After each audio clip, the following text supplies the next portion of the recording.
What's up, everybody? I'm Donnie Crashbones. This is Unknown for the Most Likely. It's been a while. Hope everybody's doing good today. Today we have a special guest. We got Jesse of Echthros and ex-band Solong from Calgary. We're going to be talking about such things, basically like, the noise, and also everything that follows with the journey with Jesse that he was going through. I've been a follower of Solong from back then. I listened to Solong when I was a teenager and stuff, and I'm glad that they basically got to meet him recently.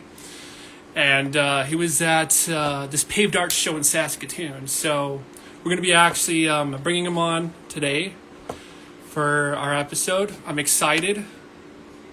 I know I've... Gentlemen, here's Jesse of Echthros.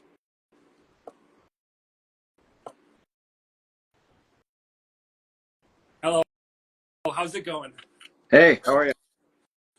I'm doing good. It's just, the weather's been up and down, but otherwise it's been good. So you've been on tour for how long now? Oh, I'm no longer on No tour. longer on tour? Yeah. Okay. No, I'm at home. So you've been getting you just played Island. Was that your first Sled Island? This is my second Sled Island. I played last year. Yeah, and then I'm playing tomorrow night, which is very Oh, that's exciting. awesome. Have you attended shows before going and before getting put into the lineup at all? Sorry, can you say that? I'm trying to make sure that there's just these buttons at the bottom. They're asking me to do stuff. I've never done one of these live videos before. Sorry, can you ask that question again? Before you ever did actually get to play Sled Island, did you ever hit the festivals before, and what was your experience? Oh yeah, definitely. Sled is really awesome in lots of ways. um, because it's in so many venues and there's so many different artists that play, and then they bring in lots of big artists. And I think one of the coolest thing, like one of the better things about it, is that there's also a ton of local artists. I think there's like 100 local artists that play, and then that just gives them and then they usually put it like a really big headliner on a show, and then like 3 or 4 local opening acts. Like tomorrow night, I'm playing with Eviction, who is a very cool artist that I'm very excited to play with. She's from the States, I believe, and then it's me and then another local opener, and then it just gives local bands and artists an opportunity to just like play with bigger artists, and then we get to say it's like, hey, I played with this big band or this big artist or whatever. And just like this ability to network and connect with people and stuff like that. So I think that's what's really cool about Sled. But yeah, it's been going on for forever. I can't even remember how long. It's been going on for probably like 10-15 years.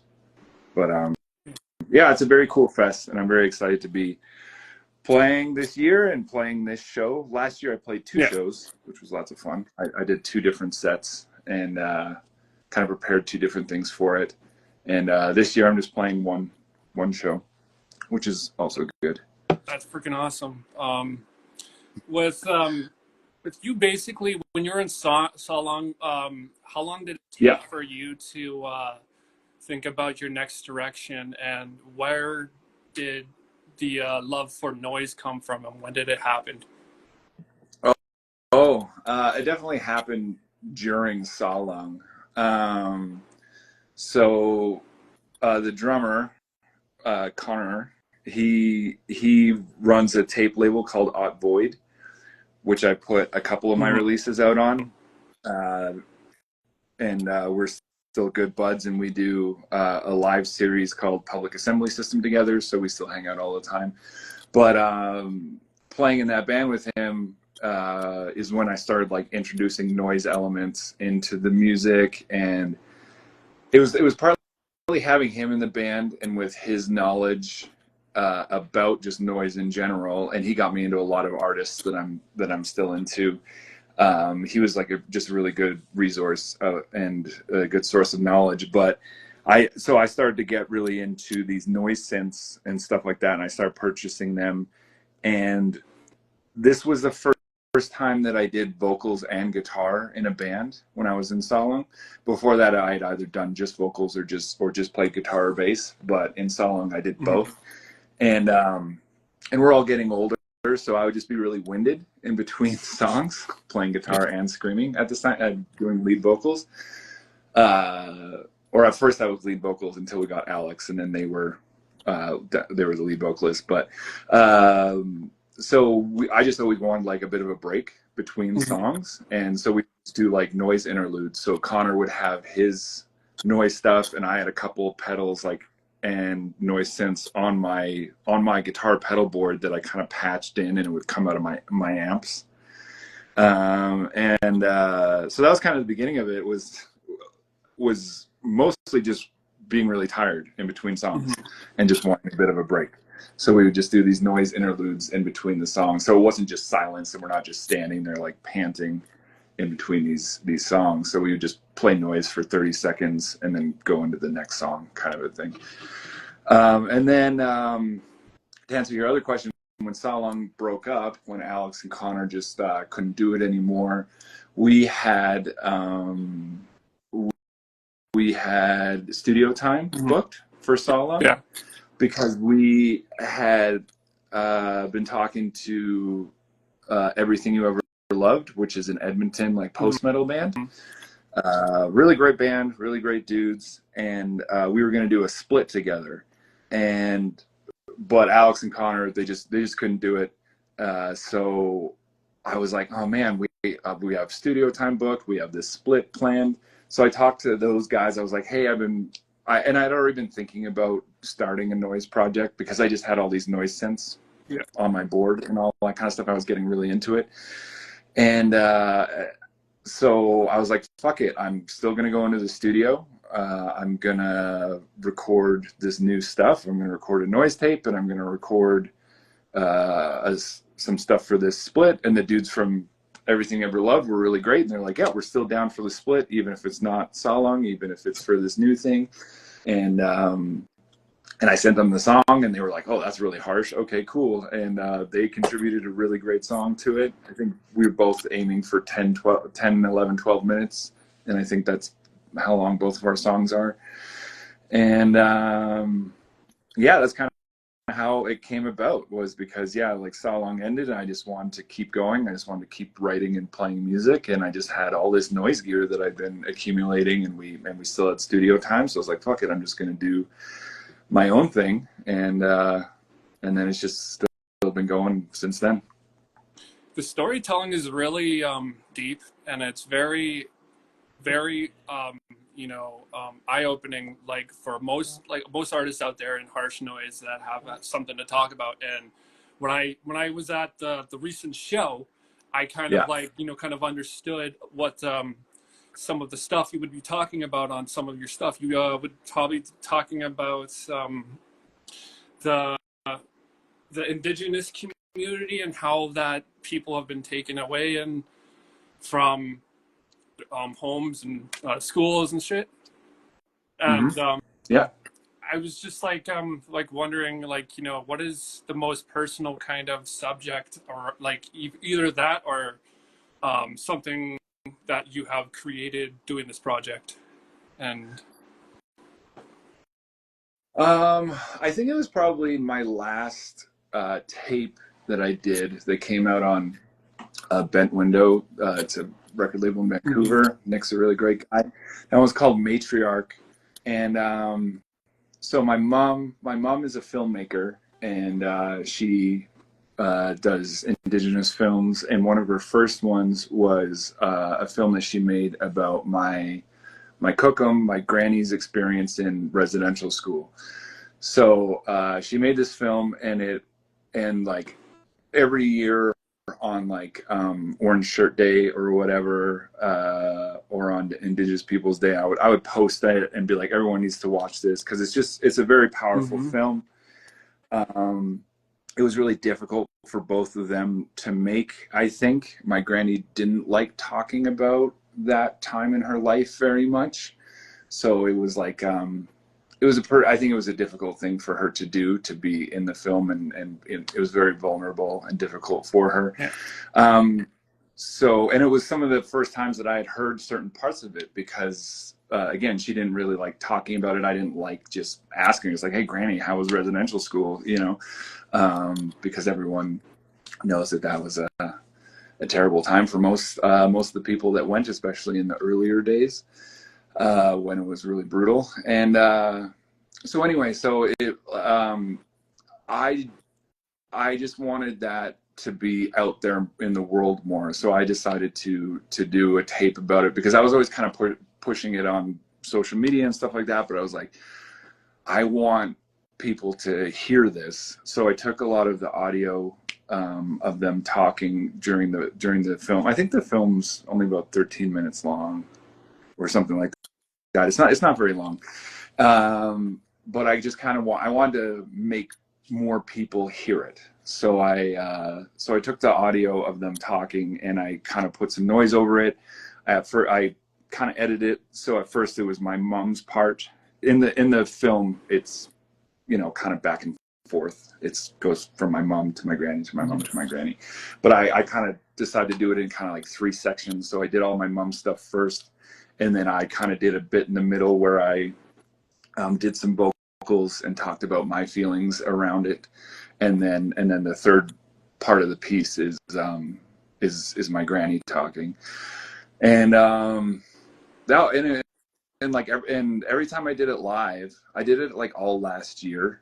I think one of the last times I played it was when I went out to Montreal for Initial Shock Fest, and we even I worked with a local filmmaker to this really rad person named Meg. She kind of she does like glitch videography, Okay. and she made a very cool like glitchy version of the film, and we played at Sled Island together actually last year during one of my sets. One of the sets was Matriarch, and then I was able to take that film, being all glitchy and stuff like that, and played it in the background when I played it Initial Shock. And I think that was one of the last times that I played it, and it was really intense. It was a really intense thing to play for like a year, leading up to my last album, A Tooth for an Eye, and most of the time it was really emotional to do because the noise is pretty minimal in that song, and it's just, and the most important part, and at least to me the most impactful part, is what my mom and my granny are saying. So I didn't really want to get in the way of that. So it was just like, it's just about what they're saying and about their experience and stuff like that. And but it also felt really good. It felt really good to put it into the world and be like, hey, everyone in this room, especially like Initial Shock was like, there was a lot of people there. It was a big festival. It was cool to be able to present it to that many people, and just kind of, it felt neat just to like make people listen to it. Like if people didn't know who I was or whatever, it's like it didn't really matter. It's like, this is the content, this is what I'm wanting to present to everybody, and it was just, and it kind of felt good to just force everyone to have a moment and of like maybe some learning and some understanding and some feeling around this topic, because like um, the invisibility of Indigenous people is like a big problem in Canada. So I just kind of wanted to force people to learn something or to experience something that maybe isn't like in their daily Yeah, I experience. feel So like most of people out there are really not wanting to educate themselves around like certain problems that are always are either currently going on or is just an ongoing thing, and it's just like, recycles from the past. Yeah. And I think, yeah, it's fucked up. It's fucked up. Yeah. It's something for sure. Um, before you did Sawlong and everything, and from Noise, what was did you were you in any bands growing up before this? Yeah. Yeah. I've been in bands like my whole life. One of my first bands, I think we were 14, and it was my buddies in like high school, or I guess junior high, because high school you don't start at 14. And we just like would play a lot of Misfits covers and AFI covers, and we would just rent out the local community hall or the Legion. And I grew up in a small town outside of Calgary, and yeah, we would just get like all the high school kids, and we just play punk covers, and that was like my first band, and I'm still friends with some of them today for sure, uh, uh, and then I've just been in bands ever since then, basically. Yeah, it's been like an ongoing thing for me. For a bit, I kind of stopped. I was in two bands at the same time, and about 10 years Yeah, ago, and they both broke up around the same time. And sometimes, as I'm sure you've experienced, like a band breakup is a lot like an action, like a breakup oh, with a partner yeah, or whatever. It can be very negative or sad or painful, or sometimes there's money involved and shit, yeah, like and you got to give people back their gear or whatever, or resentment happens, whatever. And I'm not saying that happened too specifically with these two bands. It's just I just kind of was burnt out after like two bands breaking up at like pretty close proximity. So I took a couple of years off, and that was like the longest I think I didn't play music. And and then I started Sawlung, and that was kind of like the what got me back into it. And then I just kind of realized, I'm like, I think I'm just the fucking lifer, I guess. Like I can't get away from this. I have to do it. Like right now, I'm somewhat burned out on music. I'm trying to buy a house right now, which is a very interesting and particular adult experience. I've never owned a home before. I've always rented. I never thought I'd be able yeah, to do it, and just there's a particular set of circumstances that are kind of working out for me, and but it's also it's a very difficult and complicated and stressful thing, and to the point where I'm like, I don't even want to pick up my computer or my gear or anything right now.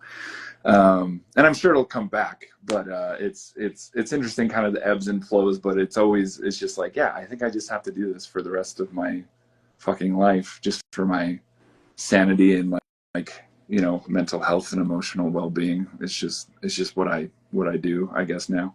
yeah. No, it's I discovered you through Clay.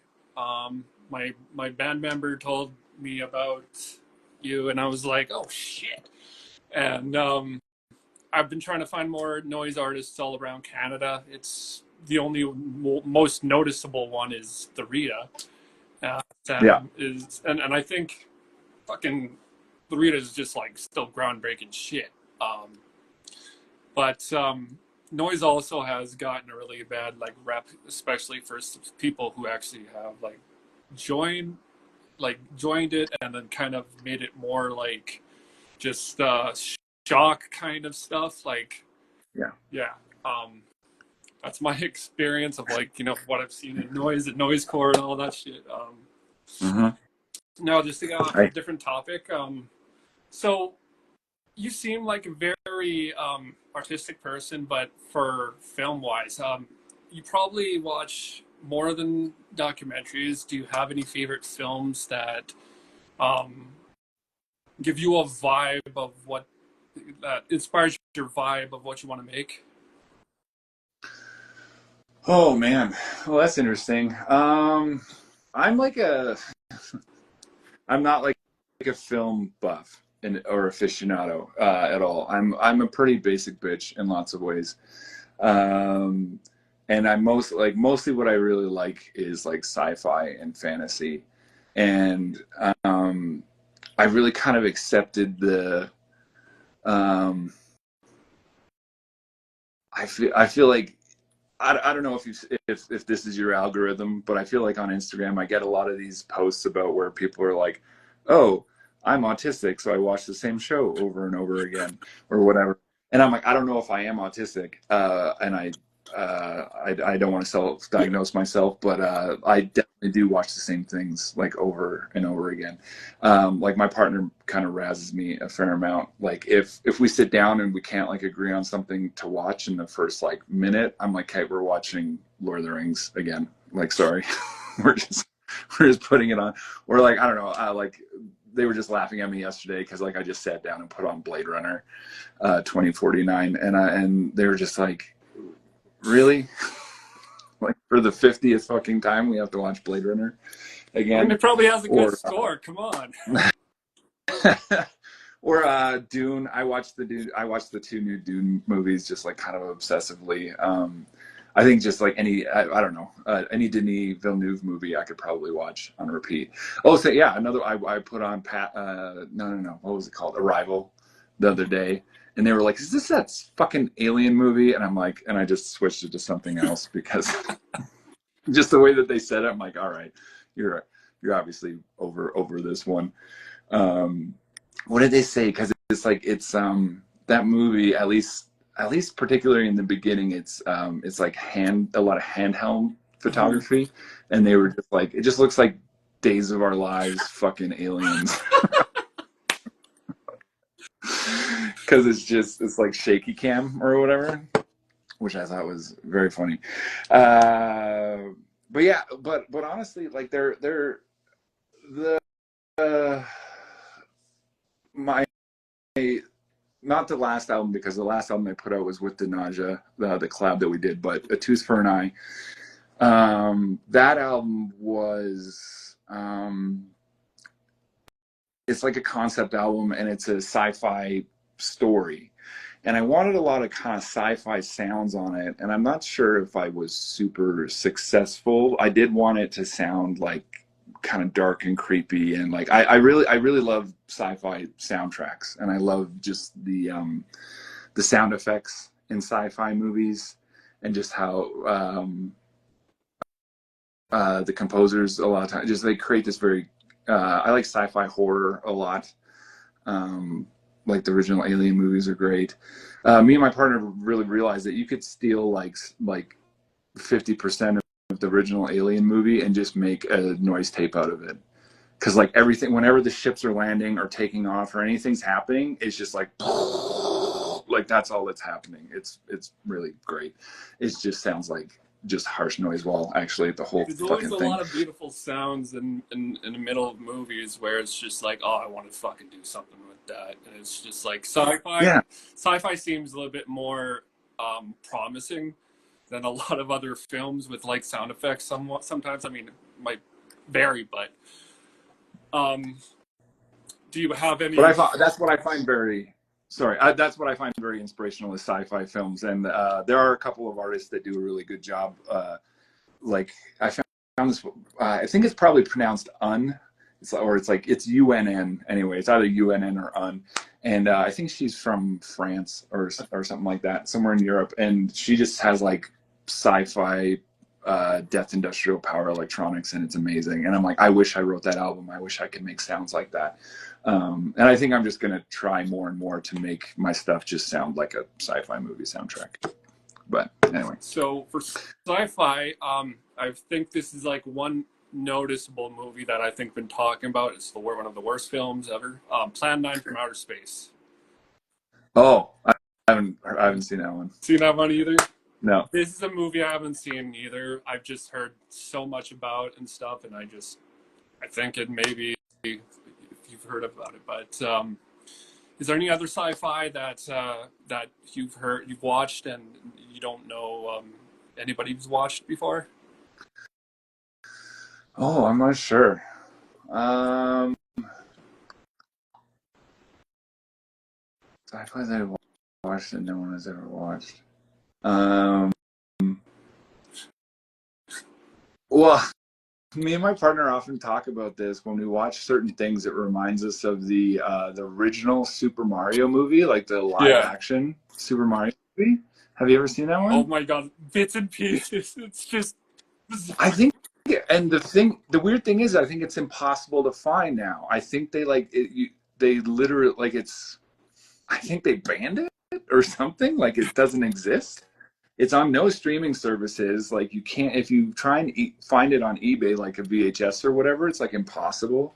It's like this really, and I remember watching it when I was a kid, and it's this really oddly like dystopian, dark, fucked up movie that just like doesn't make sense as a Super Mario movie at all. It's like they did something else with it, or like that reminds me a little bit like of the movie version of Tank Girl. Did you ever see that Oh one yeah. with Lori Oh, Petty she's great. and Naomi Watts is in it? Actually, that's a horrible movie. I tried rewatching that recently. I think I have the DVD of it. I found it years and years ago, and I was so stoked because I really liked it when I was like maybe 20. And I tried rewatching it the other day. I'm like, this is fucking unwatchable. This is an awful movie. It's so bad because I really love the comics. I love the Tank Girl comics a lot, and just the interpretation that they did was really bad. But but there's always things that people are in. It's very campy. Like I think that kind of has a bit of a cult Mm-hmm. following. That one a little bit, not like a huge one, but when things are just really bad, people get into it for some reason. So I um I've been following punk for music for a long time, and then I got into noise, and one of the bands I've heard about was Iron Lung, Yeah, and when they actually started their own record label, I've been actually a follower for a while, and you put out one of your albums out on their record label. yeah, two of them How actually. how does it feel to be on the label with them? It's the coolest thing. It's so great. They're extremely cool and sweet guys. Actually got to play a couple of shows with them last summer. Not with Echthros. I was in like a Powerviolence band for a short time with a couple of young guys in the scene here, and it was kind of a funny thing. I had never seen them live before, and they haven't been playing for like they started again recently in the last year or Mm-hmm. so. But before that, I don't think they played for I think 10 years or something. Maybe not that long, but a long time.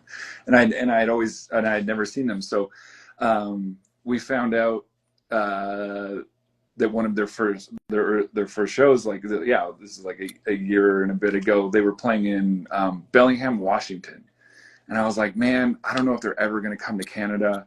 Uh, Bellingham is like 11 hours away. That's the closest I've ever seen them playing because it's not like they're going to play in Montana or something like that, like directly south. So I was like, okay, let's drive to Bellingham. So we drove to Bellingham, and and this is the first time that I met them. We had just been talking via email and stuff like that, and it was very cool to meet them and to see them for the first time. And we were chatting, and they were and Jensen was like, wait, how long did you drive to get here? I'm like, like 11 hours. And he's like, holy shit. He's like, where are you from again? I'm like, Calgary. And he's like, oh, we're playing there like next month. I was like, fuck, okay. But it was a very cool thing because I knew that he was like, oh, we're booking it with Josh from Neon Taste Records. And I was like, okay. So I got a hold of him and I was like, hey, my new band would really love to play this Calgary show. And he's like, okay, if you can drive them from Edmonton to Calgary, you can play both shows. So we did, and I got to hang out with Jensen and John for like 48 hours and drove them around and stuff like that. And it was a really good time. Yeah, it feels very cool. I used to be in this band called Rape Revenge. That's what I was Oh in my god. I before didn't Sala. even notice. Oh yeah, I was the guitar player in Rape Revenge. In the second iteration, for the first album they had, was it 5 people? And then 5 people, and then 3 of them left, and then we started up again, and I was on guitar, and then we did the second 7-inch, and so I was with it for the second album, and I did even really I didn't even really like know a lot of Powerviolence bands at that time. I just really liked that band specifically, and then they were like, and then they gave me like a bunch of similar to when I was in Stalin with Connor. He gave me a bunch of noise stuff. Sam and Matt and the dudes from Rape Revenge gave me all this Powerviolence stuff, and like Iron Lung was like the one for me. I'm like, this is what Powerviolence is. This is like the band. Like White Glove Test is like the most perfect PV album to ever exist, in my opinion. It's just so like that's the gold standard for me. I compare anything that I hear like in that genre to that album. That's just kind of how it is for me. But yeah, so it felt very cool when I just started sending out all these emails to all these labels, and I just got like nothing back for a long time. And eventually Jensen got back to me. He's like, why do you keep sending this to me? It's like, who are you? I was like, and I was just really excited they even got back to me. And it was the first tape that they put out is called God is Love, because it's actually a quote from my granny from that film. And that's kind of in the middle of the tape. So I call it God is Love. So he's like, are you like a Christian band or something? Like, why is this called God is Love? I'm like, no, it's kind of it's antithetical to that, actually. It's kind of the opposite, but it's from a quote. And anyway, yeah, and it was just really cool. They put it out, and then when I finished A Tooth for an Eye, I sent that to them, and they were really into that as well. And they put that one out on vinyl, which was really great because it was a full length. The God is Love was 5 songs, I think, and then A Tooth for an Eye is like 36 minutes long, and it's 8 songs. So I wanted to have it on vinyl, so they sprung for that. And yeah, they're really great dudes. They're super sweet and just super dedicated to what they do, and it feels very cool to be on that label with so many amazing bands. I'm a big fan of like Intensive Care and just a lot of other great Black Iron Prison is on there. We're hopefully going on tour later this year, out towards Toronto, Montreal, and stuff like that. So just lots of amazing, so many great artists on that label to be beside. It feels very cool. Your journey has been a very good journey, where like you went from one thing to another, and you are at where you feel comfortable at. And I feel like that's a good direction for most artists right now and stuff. And Mm-hmm. I think that's a very inspirational thing to kind of like, see from your favorite, musicians, or, local artists, or, people like that. But yeah, congratulations. Also, you, yeah, basically you, when you put out Nausea, the album was Nausea. Yeah. That was basically, I feel like that was going a little bit more darker than when I usually hear Noise. I think it was a little bit more bleaker than usual. Mm-hmm. Yeah. Me and Anju have been friends since like Rape Revenge and her old band Anna used to play together a fair amount, and so we've been pals for like 15 years or something like that. And we kind of fell off for a bit there when I took that break from music and stuff like that. But then since I've been back in it, we've been talking a lot, and she's been kind of mentoring me in a way, because she's like she's such a incredible artist and developed musician that she just has so much to give and to share, and she's so dedicated. Like, she's such a lifer. It's incredible. I respect her so much. She's always in like 5 fucking things. I don't know how she has the time to do it. I don't know how she's always on tour. She's always putting out albums, and it's also very funny because she's always sitting on like 8 albums. The amount that she puts out, and she's like, and I don't think she'll get mad at me for saying this, but she's also a huge procrastinator. She's always working on stuff and then just like puts it on the back burner, and she's like, oh, I don't think that's good enough or whatever. And we're like, what are you fucking talking about? This is amazing. So it was really cool to be able to work with her and to put something out with her, because I've just had like a ton of respect for her for years. And and her first tape that she put out like 10 years ago is one of my absolute favorites. And just mixing, I don't know if you've ever seen her live, but just turning violin into like just crushing harsh noise wall is just so fucking cool. It's just the wildest sound, and it's so gross. And it was a really neat experience about collaboration and finding out what works for us both.